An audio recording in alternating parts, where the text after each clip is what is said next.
Danny Flexen for SecondsOut. Delighted to be joined by super welterweight Anthony Fowler. How you doing?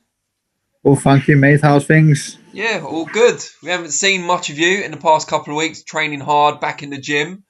Last time we saw you in competitive action was the stoppage win over Adam Harper, back at second week, was it, of fight camp? Seems like a million Yeah, years ago. second week, yeah. I know it does feel like a long time, but to be fair, mate, it does. What was the experience like for you in fight camp, fighting with no fans for the first time, I'm guessing? Yeah, you know what? It's like a fight's a fight, and then you get in the ring and someone starts trying to punch you without gloves on. You gotta switch on. Your girlfriend is walking past there. Yeah, obviously, if someone's trying to punch you, mate, you switch on. I knew I'd be like alright because I'm always like refocused in sparring in the gym, so like I knew I'd be alright. But it was good. I enjoyed it. How do you assess the performance now? I know in the immediate aftermath of the fight, you felt it was a good disciplined performance. You felt maybe you got a bit too greedy at times. Have you watched it back since then? Yeah, after I watched it back, I was happier than what I was after the fight. I think I got a little bit careless in some of the rounds, but when you're in the fight, sometimes if you think it's going different to what it actually is, when you come back and watch it back, you think, you know what, I done better than what I thought. Or sometimes you'll think you done worse than what you thought. So I was happy overall. I thought I showed improvements definitely to my previous fight, which is the main thing. And I'm just gonna keep getting better moving forward. Were there certain things that you'd worked on with Shane McGuigan that you then implemented in the fight that you were particularly pleased about? Yeah, the first knockdown was like how Shane wants me to throw me backhand, like right down the pipe, no close down. And Chris Billman Smith done the same thing to his opponent. So Oh, yeah. I said to Chris before the fight, I'm not I'm gonna do the same thing as that. So when I actually landed the punch and dropped him, I actually like laughed at myself because I thought, Yeah. fucking hell, it's paid off, you know what I mean? Because I was practicing it in the changey, so to get it off was nice. And yeah, I think Shane was happy, mate. I think Shane was happy. Obviously, it could have done better, but it was our first proper fight together, so I think he was happy overall. It seems like you've kind of gone full circle almost in that you moved very quickly after turning pro. You were fighting someone like Craig OBrien really early in your career, and he was a domestic contender level. But now Adam Harper's probably a similar level to Craig OBrien was then. Is that mainly due to the change in trainer?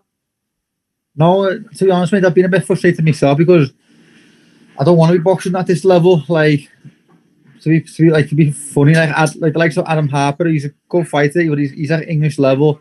Harry Scarf, English level. I want to be boxing like British level. I think I'm definitely at that level. The likes of Fitzgerald, Cheeseman, Egerton, I'm at that level. So they're like a little step below them, and I'd like to step it up a little bit and be tested more because since obviously my whole career, to be fair, I've won all my fights easy apart from the one I lost. So I'd like to be having like competitive, hard fights to keep moving forward rather than like stay in the same level Yeah, it type of must be a thing. bit weird because as an amateur, you kept kind of stepping up and even changing your weight as well when you needed to get the positioning you wanted. Whereas as a pro, like you say, you kind of not stagnating because you're still improving as a fighter, but you're not going up those levels of competition like you did as an amateur.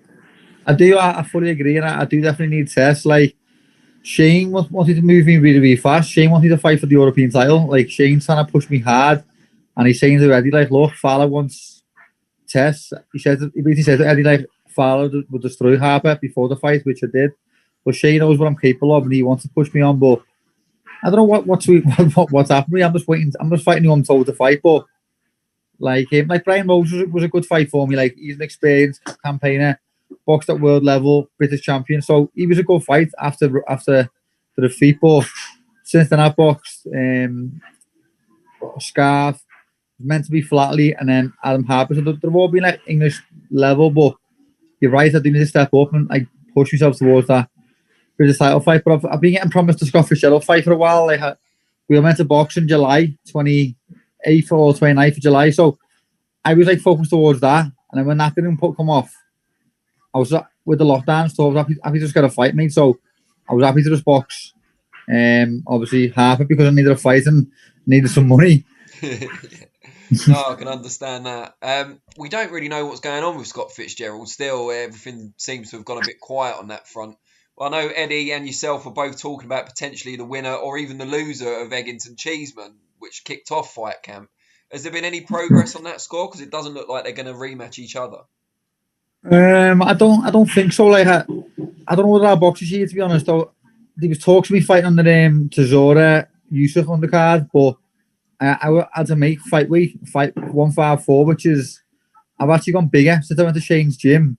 Shane's like big on his S&C, so I've gone big. Like I'm not sure if you could see the difference in my last fight, but I was weighing like 170 in the ring, where I normally still be weighing like 163, 164 with Dave. So I'm in the ring like half stone heavy, So I need a bit longer to get the weight down. So I said to Shane, like, oh, I ain't making 154 in 5 weeks. And he was like, I agree, you'd be a bit weak. So I'm not sure if our boxes here, but it's just been a bit of a mad year for everyone, not just boxers, for the whole planet, I think. So like, hopefully, it all gets sorted out soon and we go back to living our normal lives again. Another name that's been mentioned recently is JJ Metcalfe, who's in action at the weekend against Jack Flatley, who you just mentioned. Yeah. What do you make of that fight? And is a fight with Metcalfe something that interests you? Because it seems a similar level to the ones you want to move up from, but he is from the same city as you. There is that narrative you could build into it. Yeah. No, it will be a massive fight. Like, me and Metcalfe haven't really been mentioned until recently, just because I think he's with Frank Warren and with Eddie Hearn. He was never that really. Basically, Eddie Hearn fights Matthew, they fight themselves. But with the way it's going now, that will be a massive fight. And I think Jay's got the Commonwealth title as well. So, and he's Manzi for the Scott Fitzgerald. So, hopefully, ideally I'll box Fitzgerald, but if not, Metcalfe's second best option for the title. That'll be a massive fight, and it will be a fan-friendly fight. So it'll be massive in Liverpool because the whole city would love to watch that fight. We're both gonna go to war, and it's probably sell out the arena. So hopefully that happens as well. But there's loads of fighters, isn't he? Obviously Fitzgerald, Cheeseman, Metcalfe. They're the three main fights for me. It's a bit of a strange one, Metcalfe, in that he's a few years older than you. He turned pro a lot earlier than you, but doesn't seem to have really progressed in the same way. Why do you think that is? I just don't think he's not. I'm a big presence on social media. I don't think Metcalfe's like put himself out there as much. He just lets the boxing do the talking, which there's no harm in that, but it can slow you down a little bit. It's good to have a bit of a voice and to be out there. And like, obviously he's doing well. He's Commonwealth champion, Manzi for the British. So he's moved along nicely. I think he's unbeaten like 20 fights or something. So he has he's come under the radar kind of thing, Annie, where I'm out there a little bit more than him, but we're at the same stage now, aren't we? Round the rankings, round at the same stage. So it's a perfect fight for both of us. And if you could choose your next opponent, who would it be? I think it'll be, but whether it happens, we'll have to wait and see. And that's Fitzgerald. Yeah, I've wanted him since the rematch because I know people always say you're making excuses, blah blah blah, but I know me. That was like 60% of me in that ring. Like, for some weird reason, I don't know. I can't put my finger on it, but after 3 rounds in that fight, I felt like I was drained. I felt like I had no energy left. With, for me, being super fit and as dedicated as I am, like, even Dave probably thinks, what the fuck happened to Fowler that night? Do you know what I mean? But I think what it was just the sheer hatred. Maybe the emotional stress drained me, rather than like going in there the way I normally do, like cool and relaxed. I was a bit like, I'm gonna smash you. So maybe like that adrenaline drained me, energy levels. I don't know what it was, you know what I mean? But I've learned my mistake from it. I'll never go into the ring again looking to fight with my heart. It'll always be with my head. And my last fight, I learned a lot that fight because my last few fights, I've been really calm. Like against Brian Rose, I could have possibly stopped him, but I thought, you know what? I'm winning on the scorecards. I'm taking my time. As long as I beat him, I'm happy. Beat him comfortable. Harry Scarf, I could have got frustrated and knock him out. I was winning the rounds. I just kept cool. And I think I've learned now that it's a marathon, not a sprint. The pro boxing game, you can't go out there looking to hurt them early on. You've got to like take them apart round by round, which with Scott, from round 1, I was trying to knock him out. So that's where I think I went wrong. And I think we boxed again. I honestly think I outclassed him, mate. I think since he beat me, he's just, like you said, I'm stagnated. He's just gone downhill, in my opinion. He's done nothing. He's straight past Cheeseman. He was really, really lucky to get the decision. I'm improving as a fighter. I've took myself down to London. I'm living in a little tiny flat down in London on my own. I'm working my ass off every day. What's he been doing? Out partying with his friends. And when we do fight again, it'll show me that I've come on leaps and bounds, as you see in my last performance. Where's he been? Do you know what I mean? So if we do box again, that'll show. That hard work will show. But hopefully, I get the opportunity. And Shane's gym's buzzing at the moment. You talked about you and Billum Smith both winning on the same show. Lawrence Okolie's got a world title fight, hopefully before the end of the year. You've got Luke Campbell fighting against Ryan Garcia. That's a big fight as well. Is there a bit of friendly competition in the gym? You all kind of pushing each other on, all wanting the same sort of goals? Yeah, I'd say so. I would, you know what it is about Shane, which it might sound mad this, but you can't, he works harder than us. Like, he literally, you can't, in his gym, you can't switch off. You'd have to, like, be obvious that you were a lazy fucker, because he does, he like pushes you that hard that you have to say, Shane, fucking hell, like, give me a break, which none of us would, because we're all too proud. So, like, we've all just got to keep grinding out, and, like, at the end of the session, Shane's more sweating than us, mate. He's like a young, strong, fit lad, and, like, he probably works you hard, so you can't get away from it in that gym. Like, you can't get away from the hard work. That's why I think he's had so much success in his career for such a young fella, because he pushes you that hard that you've got no choice but to do the work. And you often have, really high level sparring. A lot of people that are getting towards title class like you and have been in British title class already would avoid some of those bigger names that you might one day fight in the future. People don't like word to get around about what they're like in the ring and stuff. But you've always kind of tried to test yourself in the gym. Is that kind of a conscious thing that you always want to prepare maybe against better people that you're going to be fighting? Yeah, well, I've always saying, I think sparring Frotch when I was like 22, 23, it brought me on loads, leaps and bounds. Like, I won the world bronze in the world bronze, and I won the Commonwealth gold, and I was sparring Frotch around that time. I think because I sparred him, because he was so heavy-handed, I'd be really switched on, and, like, you think, fucking me, it's me, I could shimmy this cunt. So you'd be really switched on, do you know what I mean? And I think that just brought me on. So I always thought, you know what, I don't want to spar kids who are a level below me, and I want to test myself, and I've always tried to go and spar. I've sparred the likes of the Gale, Billy Joe Saunders, Liam Smith, all like world champions I've sparred. I go round and I go to their own gyms on my own, and I think I don't really give a fuck. You know what I mean? I go and spar anyone because I want to try and learn. But I think that's, yeah, you're right. I always have tried to spar better kids than myself. Is there anyone out there? It's a bit of a strange one, but anyone out there you haven't sparred that you'd like to?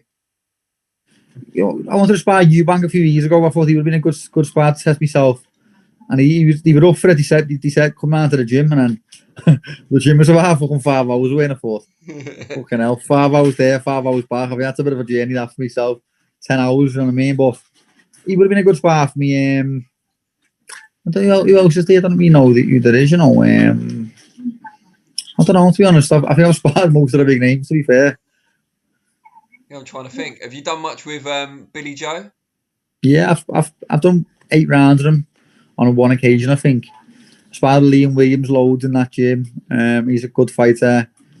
I don't know, I've sparred most, to be fair. I haven't sparred everyone.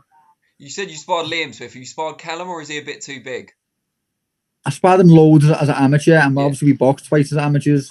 But I think at the moment, mate, he's a big fucker, and he's a fucking. Yeah. I don't think I'd fancy it now. Like, he's about 6 foot. He's grew, and I don't think he's 6'5" or something. Yeah, he's like a light heavyweight masquerading as a super middle, isn't he?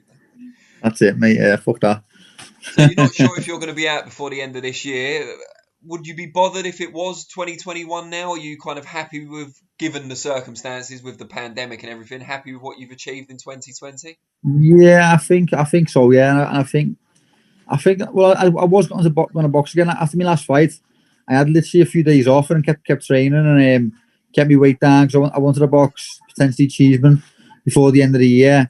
I obviously we both won around at the same time. I thought that was the next logical fight was me and him, but I kept training for a little bit. I got a little bit of an injury of the week on my neck. That's why I didn't do an interview with you. So I haven't trained now for about like 10 days or something, and I've been comforting. So I think I probably need like a good 10 weeks to get my weight down and stuff and to be peak. So I don't think I'll play box this year, You seem like someone who's kind of relentlessly grafting, relentlessly positive as well. Are you someone that's like always on the phone to Eddie, so kind of get me a fight, or I want this guy, have you thought about that guy, or are you a bit more laid back with that stuff? I'm not big time enough to speak to Eddie. I have to go through Shane these days. I'll ask Shane what's what, and he'll say, Shane didn't say to me, you get me out before the end of the year, and they did offer me a fight, to be fair, but like I wasn't really like up for the fight. I had to lose like something like 15 pounds or something, and I'm thinking I don't lose 15 pounds in 5 weeks, mate, and then be in the ring drained and potentially get beat. I feel that's a shame. I need 10 weeks now, mate, because or at least 8 weeks will be alright, but not 5 weeks. Do you know what I mean? I want to be getting the ring like peak now. I don't really need to like take fight on 5 weeks notice and make championship weight. It must be good in a sense then that you've got to that stage now where you don't need to take fights at short notice, because with the pandemic, opportunities limited. I think there's some small hall fighters, for example, who have to take fights even though they might not think it's the wisest decision. Yeah, I know what I do. You're right, and I'm lucky that I'm not like struggling for money where I need to take fights, because I don't. Do you know what I mean? So I'm lucky in that sense, but it's just been a mad year, mate. Like I don't begrudge anyone. Like Eddie, like give me 5 weeks, 5 weeks, because he probably didn't know when the shows are on or something. But if I got a bit of a heads up and said, look, there's a chance you could possibly fight that date, I would have been ready. But that's all I need is a possibility. But no one told me nothing. Obviously, I'm just getting back from my holidays and stuff. You gotta live your life, haven't you, a little bit? You know what I mean? I do train all year round, so obviously on holiday, I want to eat me desserts and live normal for a few weeks. So you are gonna put a bit of weight on, and then you need a bit longer than 5 weeks to get it back down. How nice is it to be back home, see the missus, get some home cooking? Because like you said, you've got a little flat in London on your own for most of the time when you're in camp. Yeah, I don't think she understands me. I think she thinks I'm down there having a life of luxury. I say to her, actually go, that's right, mate. That's what I'm saying. It is really, really hard, but I have got that tunnel vision and abundance. Like I do literally I look ahead, and she always says to me, I need to calm down. I'm always like, my brain never stops ticking. I'm always thinking about the next fight and how I can improve and what to do next and stuff. And I do need to relax sometimes and let my body just heal and my brain. So maybe having like a little not fighting this year now might be good for my body and my brain to just chill for a little bit, and then next year obviously get a big fight in maybe February, March against Cheeseman, Fitzgerald, Metcalfe with a good like 10 weeks notice. What is the one thing that does help you relax? What? Don't say CBD, because I will ask you about that anyway. But apart from that, what helps you relax? Is there a certain like program that you watch, a guilty pleasure, music, just relaxing on holiday? What is it? I think I need to get out from the country. I think I need to get out of England, because when I'm at home, like everyone I see in the street or whatever, they just like stop me and they ask about boxing, and I do always think about it myself anyway. So I have to get out of the country just to like try and switch off and see it, get in the sun. But even then, it is hard for me, to be fair. I think I'm gonna like, when I retire from boxing, I'll need something to keep me sane. I'll need like a hobby, or like to run my own boxing gym or something, because like I do love boxing, and I do live for the sport type of thing. So I don't fight for money. Like most boxers will tell you, they fight for money. I generally don't. I've always been okay for money. I've been quite smart in my life, so I don't really need to fight for money necessarily. Whereas like a lot of fighters do. I could half live comfortable if I didn't fight. Do you know what I mean? But I want to just achieve my goals, my personal goals, and I want to see how far I can get in the sport, rather than just like how much I'm getting from my fights. I don't even normally ask how much I'm getting. I just normally listen to my coach and say how much I'm getting after the fight. Do you know what I mean? And just before we let you go, tell us about the CBD business. It seems to have grown and grown, not just for you personally, but other people getting involved in boxing as well. It seems to be really taking off for something athletes are using now. Yeah, it's funny, mate, because I was the first one to start it. At the start, everyone was taking the piss, like Eddie and all the other boxers are like, what the fuck's this shit? But like literally everyone who tries it, mate, thinks fucking hell, it's boss that. You'd have it before bed, and you'll wake up feeling really, really fresh the next day with no like aches and pains and stuff. But I think I even offered you some. But like once you try it, mate, you can't go wrong. Like who's Tom Gray, right? For is it boxing? The Ring. Yeah, he asked me for some the other day, and I went, you know what, Tom, you can have your first bottle for free, mate, because you're in the boxing industry. I always like same as you. You want to give it a try? I'll sort it out. And after a few weeks, he's like, mate, that's just boss. Can I buy some off you? So he bought the second bottle off me. Like once someone tries it, like you get the benefits, mate. It's like it's hard to get off it because it's fucking boss. Do you know what I mean? Like you chills you out, you get rid of anxiety, you can sleep better. All your aches and pains you've got, like some mornings you'll be like, oh, you're back. But with the CBD, they all go away. Do you know what I mean? It's magic stuff. Good stuff. I really appreciate your time, as always. And we look forward to seeing you back in the ring, even if we do have to wait till next year. It's never a boring Anthony Fowler fight, so we're That's it, mate. I want some hard testing fights where I'm expected to lose, or 50-50 fights. That's what I want to prove myself. Like, since obviously I lost that fight, I've had it all my own way, which I don't want. I want to be in proper fights. Good. Well, yeah, that's what we want for you as well. So fingers crossed. Happy. Speak to you soon, Dan. Nice one, mate. Take care. See Bye you soon. bye. Bye bye.